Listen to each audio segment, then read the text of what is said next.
un repaso general de la 1, la 2, falacias de Durán Barba y preguntas o dudas que tengan sobre las lecturas de Melo, Raus, Nachmanovich o Llamazares, con vistas al viernes 4, que tenemos la instancia del primer parcial y que es una instancia muy importante. Desde ya les voy avisando, tal vez lo repita, tal vez no, pero se los digo ahora, no se suiciden, ni dejen la carrera, ni se amarguen si les va mal en el primer parcial. Suele ser el parcial más complicado, pero se da también que con nosotros pueden seguir cursando, seguir haciendo los trabajos prácticos, seguir rindiendo los otros dos parciales, y si bien la reglamentación de la casa dispone que solo se puede recuperar el tercer parcial, nosotros lo mismo hacemos muchas evaluaciones integradoras antes del cierre del curso. Por supuesto que los que regularizan, los que promocionan son los que rinden los tres parciales bien. O pueden tener mal el tercero y lo recuperan. Pero lo mismo, los cursantes y las cursantes que porque no se puede jugar el destino de una materia a que te vaya bien o mal en un parcial. Es absurdo. Por supuesto, la reglamentación de la facultad está hecha con sensatez, es para impulsar que estudien, que vayan llevándola, está muy bien, no es que lo cuestione, simplemente que la experiencia nos indica que muchas veces por una tontería, por un descuido, por una pregunta mal, por 0,50 centésimos, en vez de sacar un 6, sacar un 5,50 y no se van a quedar afuera de la materia. Entonces, nosotros lo que les decimos es, ustedes siguen lo mismo, rinden todo, hacen todos los trabajos prácticos, terminan de cursar y después sobre el final del año, entre noviembre y las mesas de diciembre, generamos instancias para que los que acreditan haber estado todo el tiempo cursando regularmente la materia puedan sacarla antes de fin de año. No es que regalemos absolutamente nada, somos bastante exigentes, pero al mismo tiempo también damos oportunidad a los que estudian de que saquen la materia. Entonces, acuérdense, todas las dudas, todas las preguntas, hoy vamos a tratar de ver algunos ejemplos de retroalimentaciones que nos han mandado para poder analizarlos.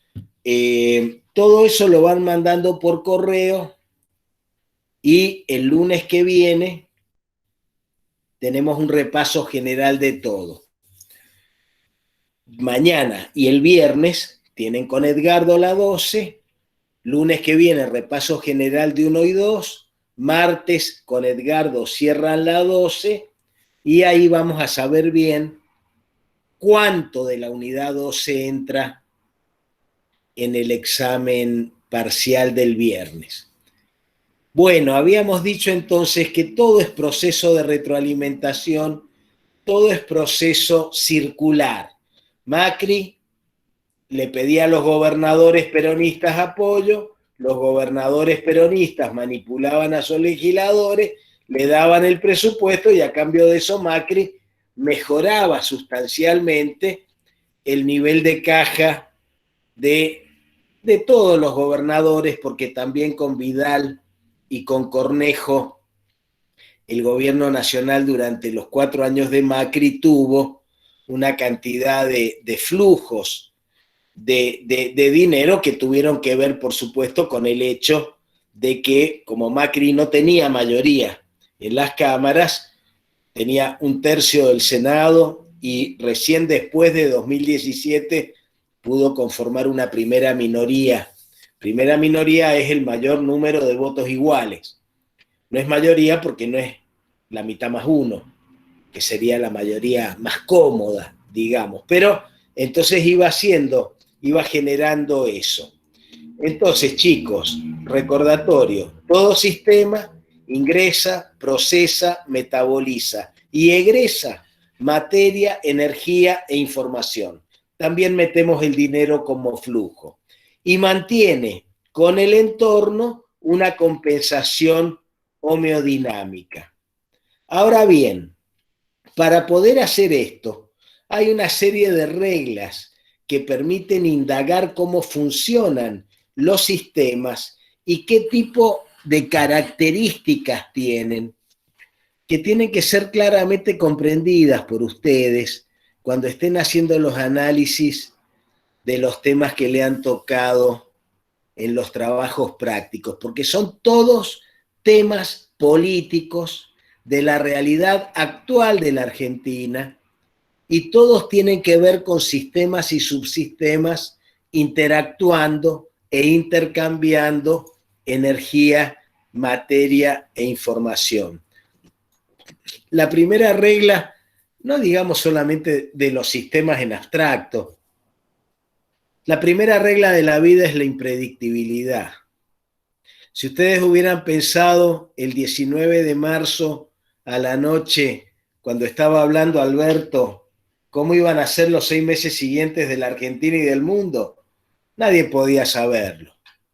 Nadie podía saberlo. Como tampoco,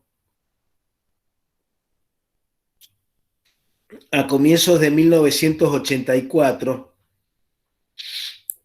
cuando el secretario general del Partido Comunista de la Unión Soviética llegaba al poder, Mikhail Gorbachev, nadie podía imaginar que 5 o 6 años después el imperio soviético iba a caer aplastado por sus propias imposibilidades. Nadie pudiera haber imaginado, chicos, en una mañanita de noviembre de 1989, que esa mismísima noche iba a caer el muro de Berlín. Ya vamos a charlar de esto cuando veamos la unidad 3, pero la impredictibilidad de los procesos, sobre todo de los procesos políticos, es una característica. Que después todos te dicen, sí, ya lo sabía, sí, no tenía ninguna duda de que iba a pasar, pues la gente es fatua y es presuntuosa y es tonta por naturaleza. Bueno, puede ser, pero que los procesos son impredecibles, son impredecibles. Nadie, sensatamente, salvo los grandes estrategas de Cristina, podían imaginar en abril del año pasado que Cristina iba a ser la gran jugada maestra de traerlo a Massa para que el peronismo fuera unido a la elección de noviembre, dándole la presidencia de la República al principal operador de Sergio Massa, con quien ella había terminado muy enfrentada y que era Alberto Fernández. Solamente un mapeo sistémico de la realidad política de la Argentina en abril de 2019 pudo llevar a Cristina a tomar esa decisión estratégicamente impecable. Unir al peronismo era traerlo a Massa. ¿Y cómo podía traerlo a Massa? No todos los votantes de ella iban a votar a Massa. Entonces, ¿qué hizo? Lo trajo Alberto, que era el operador político de Massa desde que en el 2013 Sergio se larga solo con una lista de diputados nacionales contra Cristina. Después lo vuelve a hacer en el 2015 contra Scioli y Macri, lo vuelve a hacer en el 2017 en un menjunje que no entendió nadie con Margarita Stolbizer, y ya en el 2019 Cristina dice, querido, tenemos que ir todos juntos. Entonces la impredictibilidad no tiene nada que ver con que nosotros no tengamos capacidad para modular y manejar los procesos de la realidad. Pero aun cuando los podamos manejar, no sabemos exactamente qué va a resultar, qué va a pasar, qué puede suceder o no. El desequilibrio dinámico ya lo hemos dicho, no hay equilibrio en la realidad, en la naturaleza y en los sistemas vivos. siempre estamos en una suerte de equilibrio dinámico. Nosotros hoy estamos tratando de compensar la cantidad de camas de terapia intensiva disponibles, la cantidad de respiradores en las camas de terapia intensiva disponibles, la cantidad de gente en los hospitales que no esté contaminada, porque si se contamina un porcentaje significativo del personal de la salud, estamos fritos por más camas y por más respiradores que tengamos. La necesidad de que la gente pueda moverse, consumir, movilizar un poquitito la economía. Se trata de un conjunto de desequilibrios que se va a manejar así por mucho tiempo más y que hace que haya mucha gente que está tensa o que está nerviosa. Pero en este contexto, de mandarle a Rodi o a Alberto, che, díganos exactamente qué van a hacer, y te dicen exactamente qué voy a hacer, voy a ir viendo.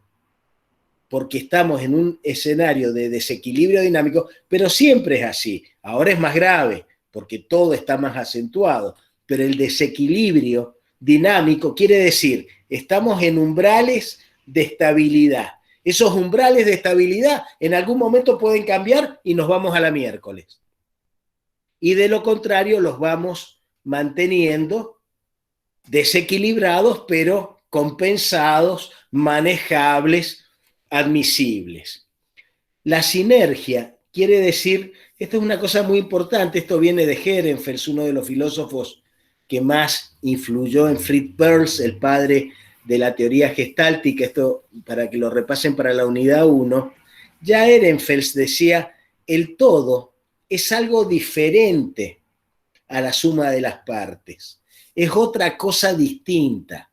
Las partes sumadas algebraicamente no van a decirnos el todo, porque el todo es una emergencia, una sinergia, los dos términos son similares, emergencia es lo que emerge, lo que surge, olvídense del término emergencia de la urgencia, del ESI. Esto es emergencia como lo que surge de la interacción de las partes de un sistema, y el resultante es distinto.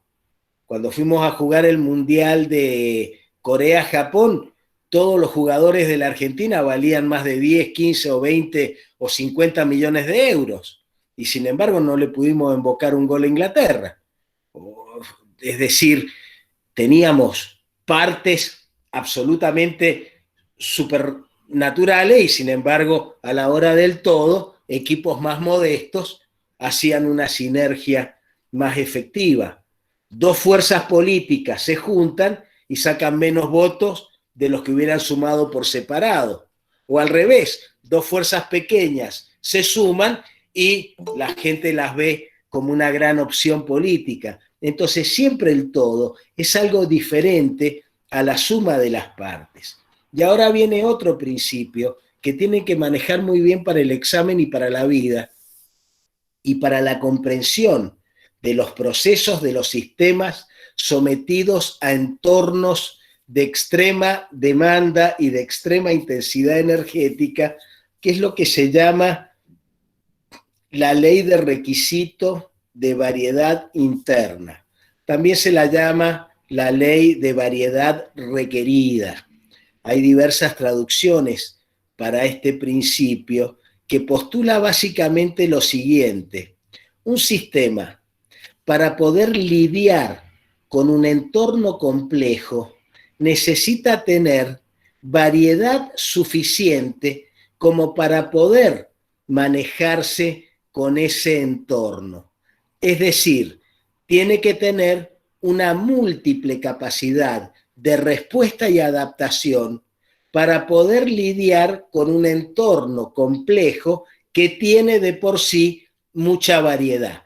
Ya vamos a ver enseguida cómo operan sobre el sistema político lo que llamamos reguladores estructurales de insumos, y los vamos a ver a fondo en la unidad 3 y en la unidad 4. Pero básicamente lo que postula la ley de requisito de variedad, y esto es algo que experimentamos en la vida todos todo el tiempo. Hace 60 o 70 años, una persona que terminaba la escuela secundaria tenía una cantidad de conocimientos más o menos necesaria para manejarse en la vida cotidiana para el resto de su vida, ni hablar si iba a la universidad. Pero ya también hace 50, 60 o 70 años uno tenía que aprender a manejar el inglés, porque si no hablaba inglés, y después había que aprender, pocos años después, había que aprender a manejar sistemas un poquito más complejos como las máquinas de escribir eléctricas o como las computadoras. Y ahora tenemos que manejar Internet, tenemos que manejar Zoom, tenemos que manejar...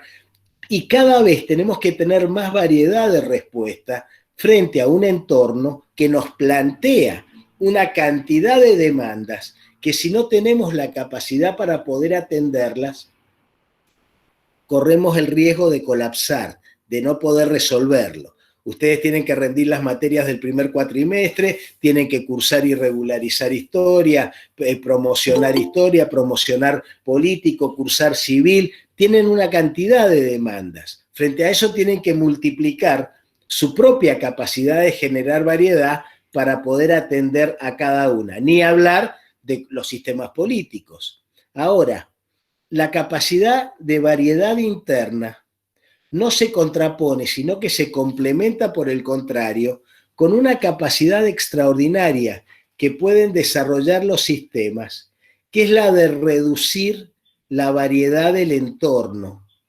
Es decir, ante la imposibilidad de lidiar con un sistema extremadamente variable, yo lo que hago es reducir la variedad del entorno para poder hacerla manejable o para poder hacerla manipulable.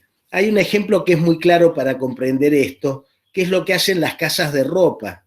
Las grandes tiendas de ropa del mundo, pónganle Benetton, por ejemplo, después pueden indagar en internet cómo hace Benetton para sintonizar la demanda de las mujeres en todos los negocios que tiene en el mundo y para poder ir elaborando una propuesta de modelos de ropa que una vez al año se presentan en París, en Roma, en las grandes capitales del mundo, en grandes desfiles de modelos, y las chicas dicen, ay, yo quiero eso después. Es decir, la moda tiene mucho que ver con una reducción de variedad del entorno. Las grandes empresas fabricantes de moda y de autos hacen que la gente quiera lo que esas empresas le ofrecen. Y se enamoran del auto, se enamoran de la pilcha, se enamoran del pantalón o aún así se enamoran de la música. El tema es que las empresas fabricantes no le van a preguntar a cada uno qué tipo de auto quieren. Ponen un tipo de auto como modelo, como ideal, como lo que corresponde, y entonces la gente inmediatamente, por efecto mimético, empieza a demandar eso. Entonces la ley de requisito de variedad interna implica dos cosas: que el sistema tenga una capacidad variada de respuesta, que tenga muchas posibilidades de interactuar con el entorno y que sea capaz al mismo tiempo de reducir la variedad del entorno para hacerla manejable. Después vamos a relacionar esto un poco con los productos del sistema, cuando hablemos de los apoyos, por ejemplo, a la comunidad nacional. Vamos a ver ahí cómo, por ejemplo, la invasión de Malvinas, el 2 de abril de 1982, cerró absolutamente cualquier variedad del entorno social argentino contra el gobierno militar, a pesar de que lo odiábamos. Pero habíamos tomado las Malvinas y se venían los ingleses. Entonces eso redujo totalmente la variedad del entorno, que se uniformó, tal vez hasta literalmente, detrás del gobierno en el tema de Malvinas. Es decir, yo tengo la capacidad de generar variedad o tengo la capacidad de reducir la variedad del entorno. Ambas son necesarias para el funcionamiento de un sistema homeodinámicamente compensado con el entorno. Fíjense también esto último, y después quiero que me hagan algunas preguntas porque no son temas que se entiendan fácil. Cuando los sistemas no solamente responden a las demandas del entorno, chicos, sino que además manipulan el entorno. Lo manipulan para hacerlo manejable. Es decir, que no es solamente reacción, también es proactividad o proacción. Yo cuento la anécdota porque me pasó varias veces. Hace mucho, yo era más jovencito y estaba más de moda porque estaba un poco más en la opinión pública. Entonces me pasaba, y además se rendían finales orales de derecho político. Entonces me pasaba siempre que en los cursos aparecía alguna chica muy arregladita y muy linda, no me digan machirulo el ejemplo porque es de la pura realidad. Me decía, ay Alberto, ayer leí tu nota en el diario, qué interesante, qué inteligente que sos, mi papá dice que sos muy inteligente, mi mamá dice que sos un grosso. Es decir, y yo después la veía rindiendo a fin de año y decía, la piba no atina, pero pensaba, pero qué inteligente debe ser porque ¿qué estuvo haciendo? Me estuvo manipulando, por supuesto. Es decir, manipulamos permanentemente el entorno. ¿Para qué? Bueno, oiga, ¿cuánto me va a cobrar? Ay, pero me va a cobrar tanto. Ay, pero no sea malo, cóbreme un poquito menos. Todo el tiempo los sistemas manipulan el entorno para hacerlo manejable. No tiene absolutamente nada de malo esto. Es simplemente una característica que tiene. Por eso que cuando veamos las falacias, las vamos a repasar, si tenemos tiempo un poquito hoy, si no las vamos a volver a repasar el lunes, vamos a ver de qué manera las falacias como producto del sistema político emergente de algún sistema concreto, puede ser Alberto, puede ser Mauricio, puede ser Horacio, puede ser Axel, operan sobre el entorno para condicionarlo de una manera u otra. Preguntas sobre esto, chicos, ¿lo tienen claro? ¿Se entiende? ¿Se ve toda la presentación? ¿Bien? No, Alberto, se ve chiquitita ahora. No, ahora se la sacó. Ahora se ve chiquito porque la acabo de sacar, pero ¿cómo estamos con la... ¿Se entiende esta? No puedo... Perdonen que no sigo... Perdónenme. Miren, les voy a pedir un favor. Abramos un capítulo de conversación. Las risitas son por la música, me encanta, pero claro, ya paró. Así que voy a tratar de ver. No veo muy bien los chats, menos si están así. Me encanta que hagan comentarios, me parece fantástico. Esto es interacción. El problema es que si me pongo a leer todos los chats, me vuelvo loco. ¿Preguntas? No, se entiende Hola. bastante, Alberto. ¿Se entiende hasta acá? Sí, Bueno, sí. Se entendió. vi una pregunta que decía si el parcial era multiple choice. No lo sé todavía. Lo más probable, el lunes ya más o menos lo vamos a tener claro. Lo más probable es que una parte sea de multiple choice y otra parte sea de desarrollo. Sí. Sí, ¿Cómo Pilar. le va? Yo tengo una pregunta. ¿Los inputs serían como las respuestas que da al sistema, se le da estas múltiples respuestas que hablábamos? Mirá, es importante esto. El input es lo que recibe el sistema. Todo input es por definición un output de otro sistema. Cuando vos me haces una pregunta a mí, tu pregunta para mí es un input y para vos es un producto, es un egreso, es un output. Vos haces la pregunta, recibís la respuesta y ahí se está produciendo el proceso de retroalimentación. Siempre estamos hablando, sobre todo en términos de clases, de un proceso de intercambio de información. Pero ese flujo de información que va y viene puede ser input o output según el sistema que estés mirando en ese momento. Una decisión del Congreso es un output del sistema político, pero para vos, como ciudadana, es un input.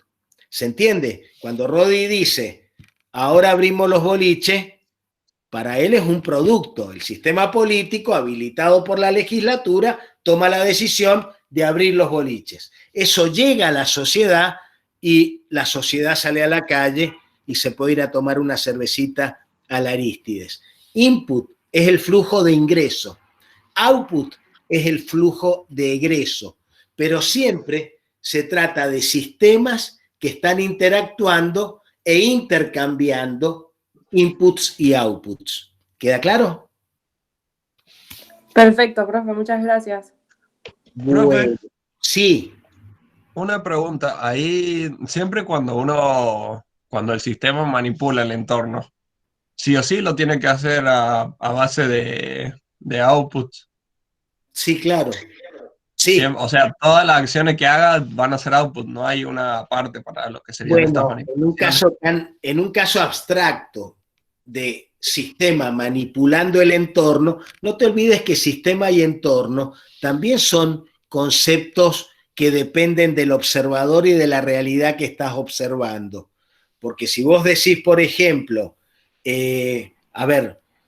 los pequeños productores de granos de la provincia de Entre Ríos y de la provincia de Santa Fe van sobre Alberto y sobre Anabel para pedir que haga algo con Vicentín, porque Vicentín se ha presentado en concurso y amenaza con dejar un tendal.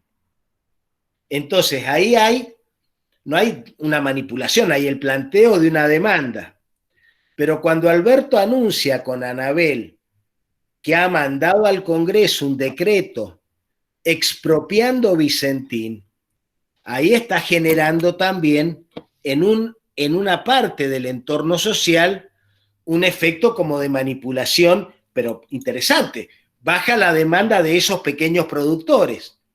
Ahora, otra gente sale a la calle y se produce todo lo que se produce después. Hay muchos flujos y muchos intercambios. Pero cuando vos estás manipulando un sistema, digamos, voy a hacer un ejemplo más grosero. Estás conociéndote con alguien en Facebook. No sé qué se usa ahora para conocer, no tengo ni idea, jamás en mi vida supe nada de esas redes, salvo Facebook, que es lo único que uso. Puede ser, vos estás tratando de que alguien se interese por vos. Entonces estás manipulando para que esa persona, se interese. Ahí sí son todos outputs, obvio. Pero del input que te dé de vuelta va a depender si sigue o no un proceso de retroalimentación, digamos, reforzadora. Se puede cortar al toque. Esto puede pasar también. Pero siempre cuando vos decís, estoy manipulando el entorno, típicamente un candidato en campaña, ¿qué hace? Se pone así todo, lean a Durán Barba, porque el tipo es hiperrealista.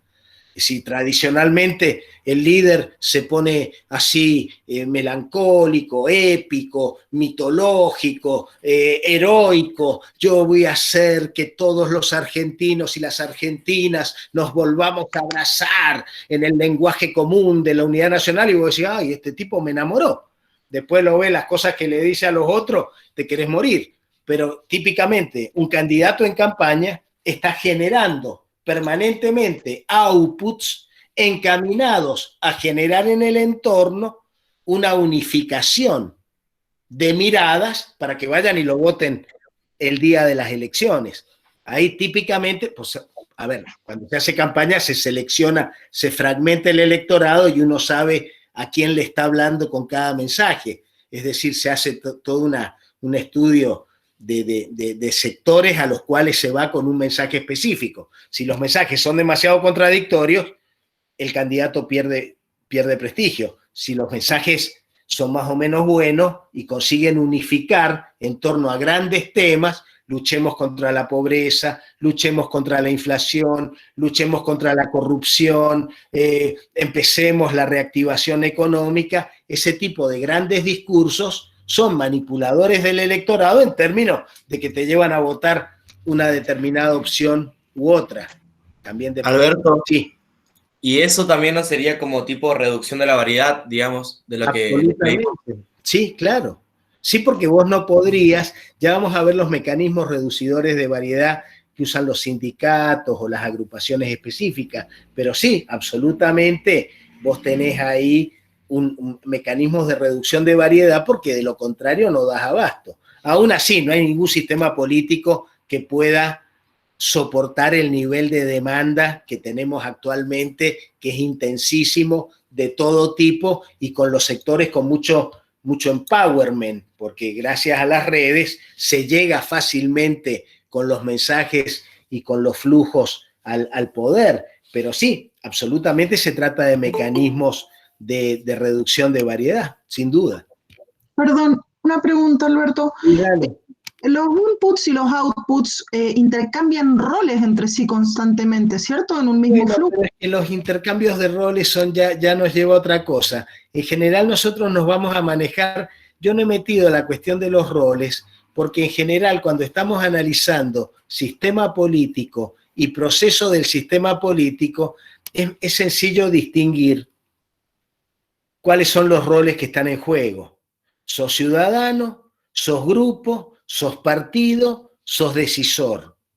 Entonces, no hay tanto intercambio de roles en el análisis clásico que estamos haciendo de lo que es el proceso del sistema político. Acá nosotros estamos analizando cómo funciona el sistema político para mantenerse homeodinámicamente compensado con un entorno cambiante y súper demandante.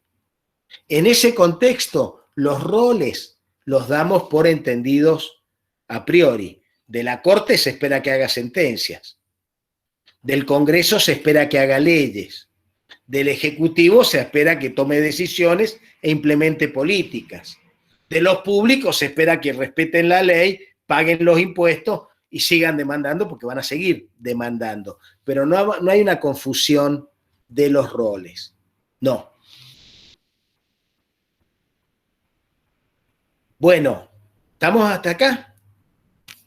¿Sí? Después vamos a seguir con las preguntas, tenemos también toda la clase, por eso que les pido que vayan pensando todas las dudas. Habíamos dicho esto. Ahora, ¿puede un sistema político aguantar la carga de demanda feroz que tiene? Es muy difícil. Por eso que la doctrina política y la teoría política distinguen lo que se llaman reguladores estructurales de insumos. Dentro de los reguladores estructurales de insumos, nosotros estudiamos en nuestro programa los partidos políticos y los grupos de interés y de presión, que son los grandes factores que monopolizan u homogeneizan demanda y apoyo y la vuelcan sobre el sistema político. En el caso de los partidos, no solamente ingresan demandas y temas, sino que ingresan gente.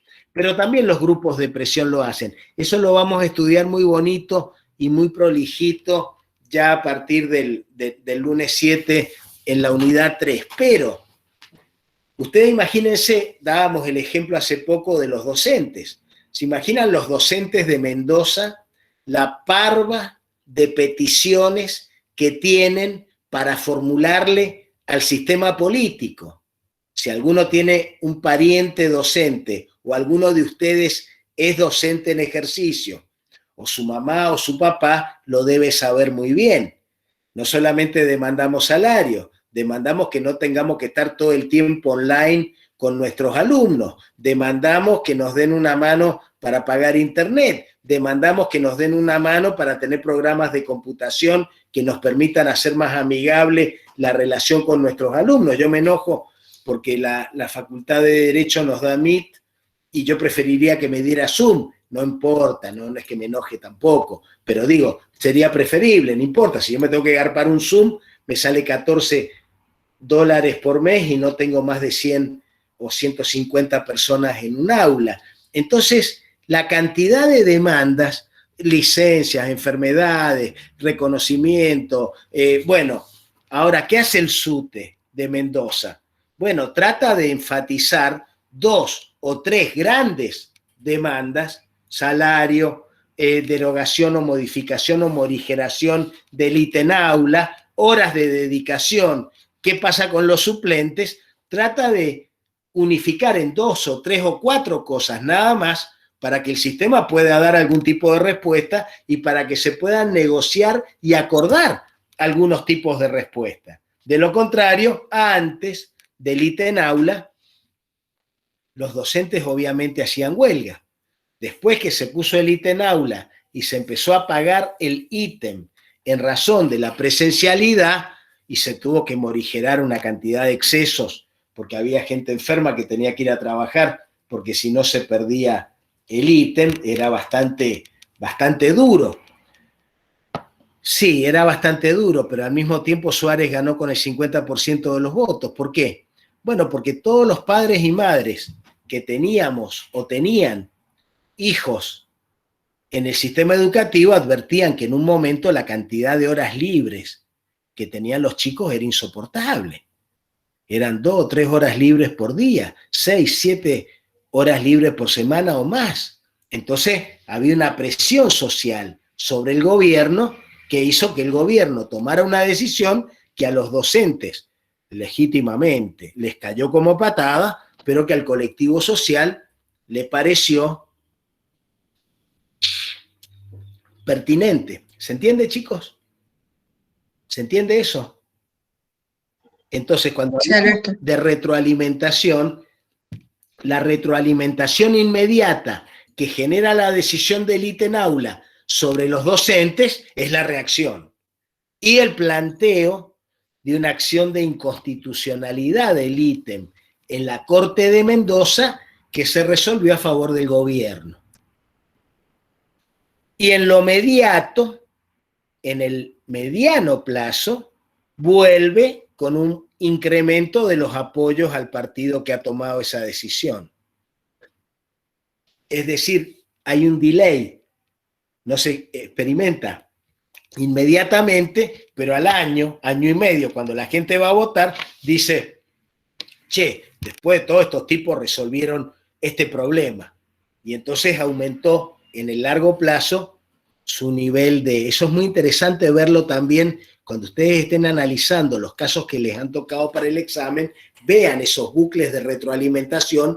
Cuando es inmediato, sale toda la gente a la calle enojada, sale todo el mundo, o cuando es más mediato, más largo, y entonces lleva un tiempo que se cierre ese flujo, el delay que tiene un bucle de retroalimentación.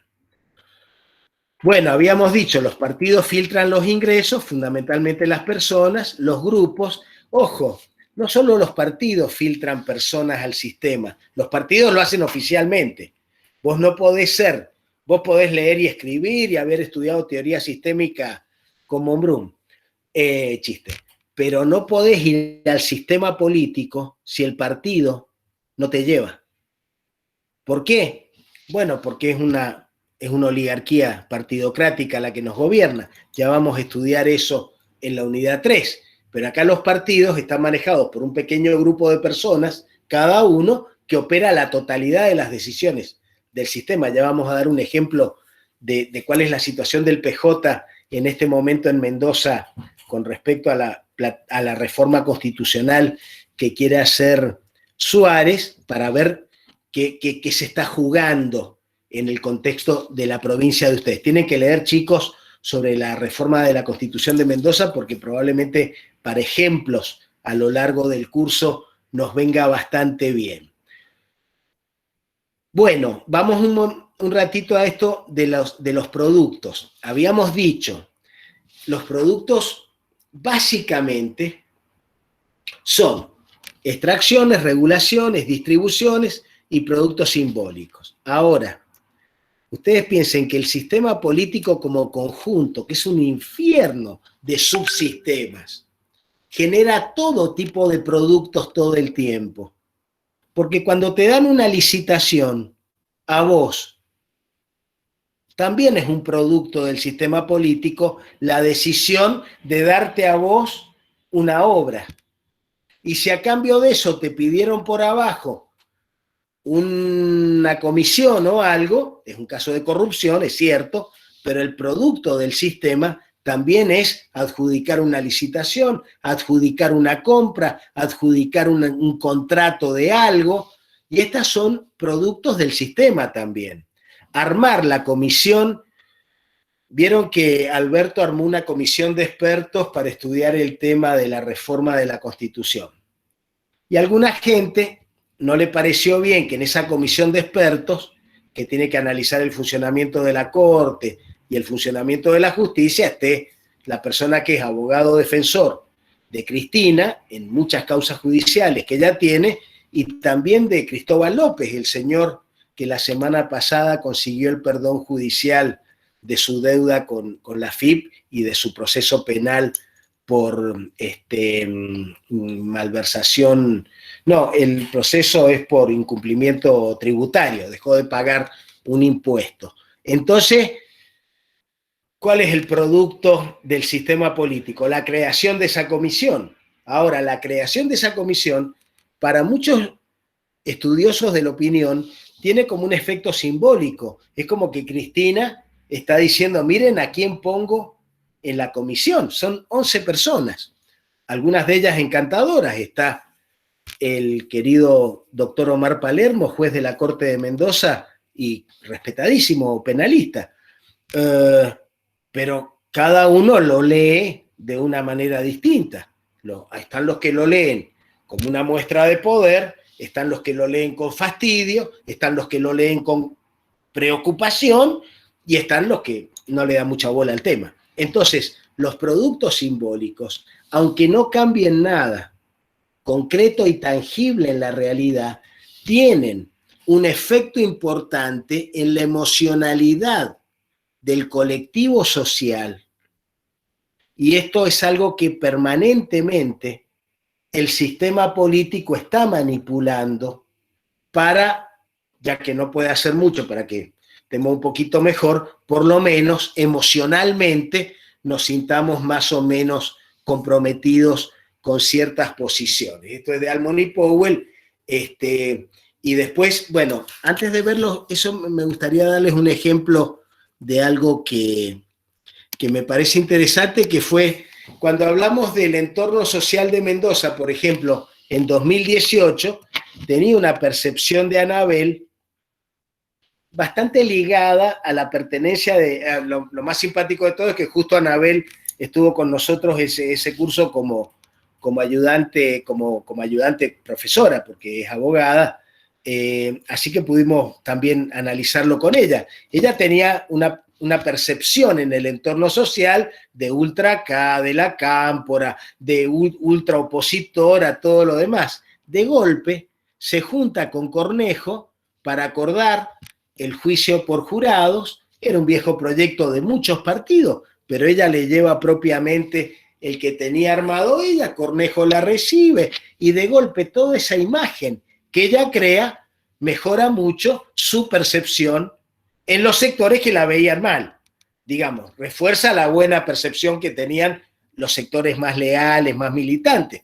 ¿Qué tiene de malo que si dos personas hablan el mismo idioma y quieren el interés y el bienestar de su pueblo, se junten a dialogar y a conversar? No puede tener nada de malo, pero acá en la Argentina esto es casi un milagro de la naturaleza. Entonces ahí ustedes ven el bucle, cómo opera, y entonces eso es un circuito, un círculo que tiene un efecto concreto en la opinión pública. ¿Se entiende? ¿Sí? Sí, uy, ¿qué pasó? ¿Se ve qué ven ahí? Sí, Alberto. Negro, negro, pero como el porvenir Negro. de... A ver. Negro, pero si todavía falta para el parcial, ¿por qué se ve negro?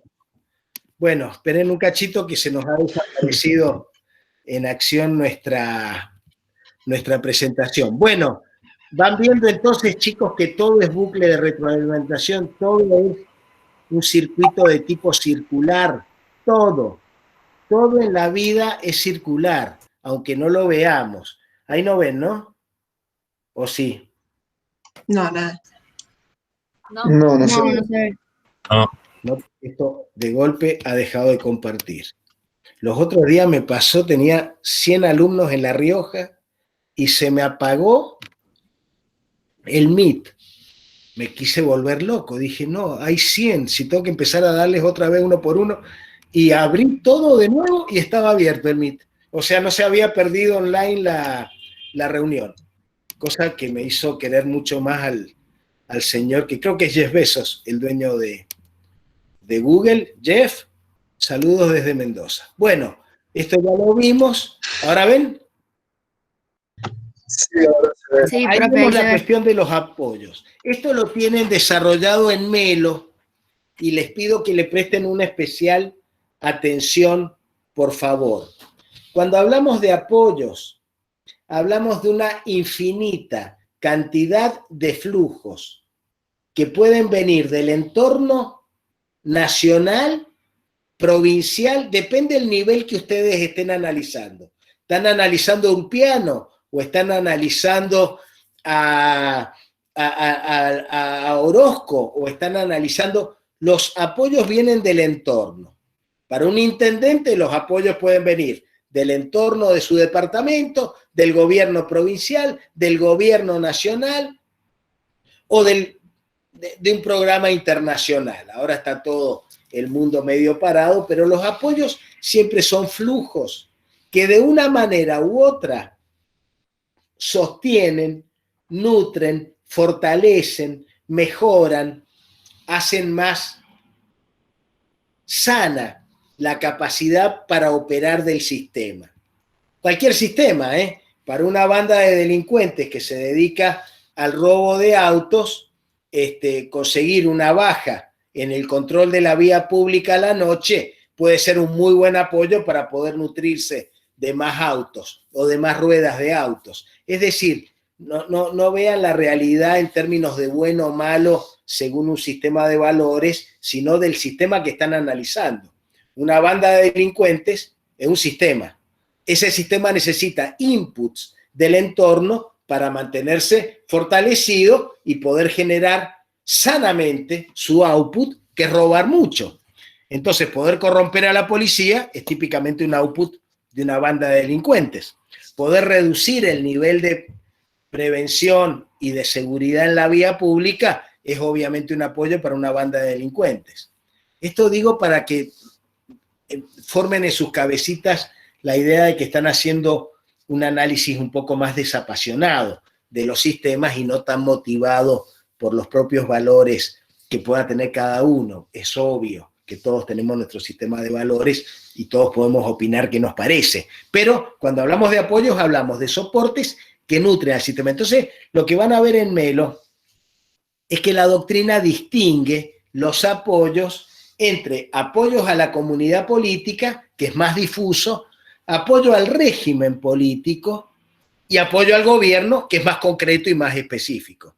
El apoyo a la comunidad política se puede entender como la predisposición ciudadana a defender y preservar la comunidad nacional.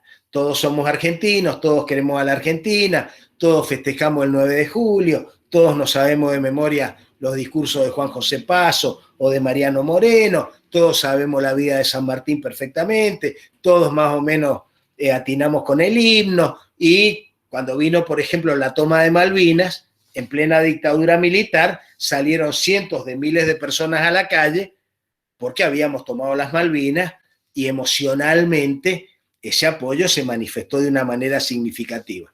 Duró lo que dura un pelado en la nieve, porque el 14 de junio ese horror y esa improvisación se cayeron a pedazos y entonces pudimos tener democracia al año y medio. Pero los apoyos a la comunidad política, siendo como son más difusos, más genéricos, se trasuntan menos en actividades demasiado concretas.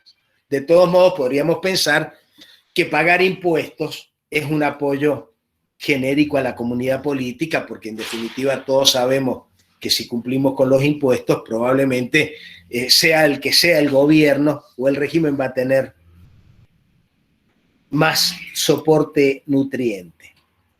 Cuando hablamos de régimen político, vamos a adelantar un poquito un concepto que vemos a fondo en la unidad 7. Hablamos de la modalidad que adoptan los elementos del sistema político en una realidad concreta y específica. El régimen político, entonces, es qué modalidades adopta un sistema político como operativamente y en relación al entorno, y ahí entonces distinguimos regímenes democráticos, regímenes autoritarios, regímenes populistas, Pero cuando hablamos de régimen político estamos hablando de algo concreto, algo más propio de un momento determinado. Nosotros tenemos en la Argentina un régimen político que podríamos definir tal vez de predominantemente democrático.